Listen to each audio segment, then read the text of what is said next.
I was surprised when we got a call saying that the inn needed blankets. So I just ran around, went to some hotels and went to call some kids' camps up and had them send them in.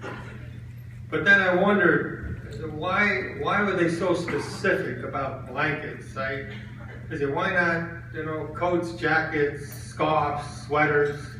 Why just blankets? So I called Jane up. I said, Jane, why are you so specific asking for blankets? She said, well, we learned a long time ago that we had to be specific, because when we first started this charity, I put a call out to please bring in anything you no longer have any use for, and over 60 women brought in their husbands.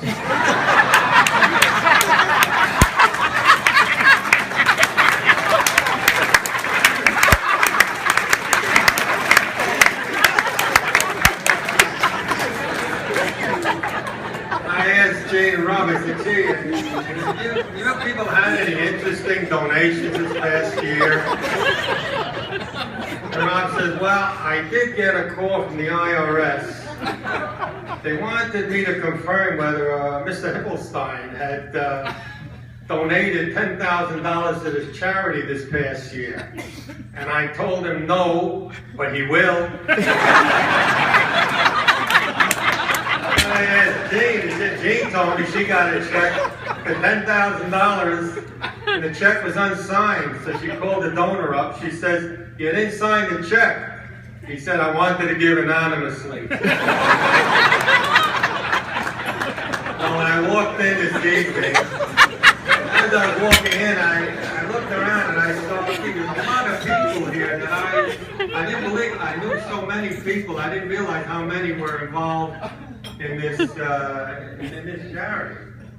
So I was walking around, I suddenly meet a friend of mine I hadn't seen in many months. He was sitting by one of the cocktail tables and he looked kind of sad. And I said, gee, how have you been? I haven't seen you some time. He said, well, he says,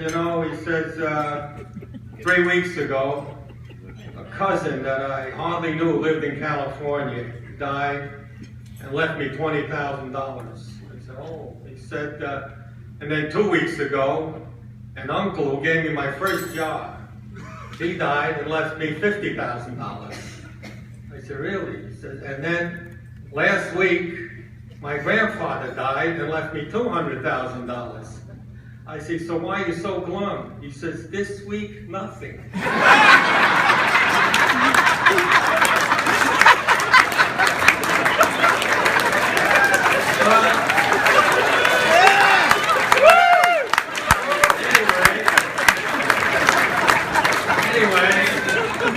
That's one way of accumulating a lot of money, by having people die. But I want to tell you what I told the inn when I met them in February to the organizing committee. I told them I wanted to tell them a fairy tale about a conversation between a pig and a cow. The pig says to the cow, I don't know why people love you more than they love me. I mean, after all you give is milk. While I give ham, bacon, pork, pigskin, they even make brushes out of my bristles. And the cow says, well, I think they love me more than they love you because I give while I'm still alive. And so I recommend that the motto for this evening should be a cow and give that.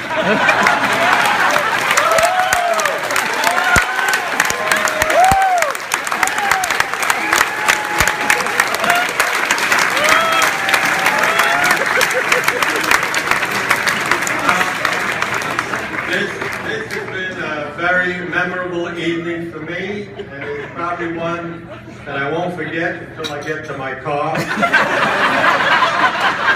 I don't want any of you to forget. Be a cow and give now.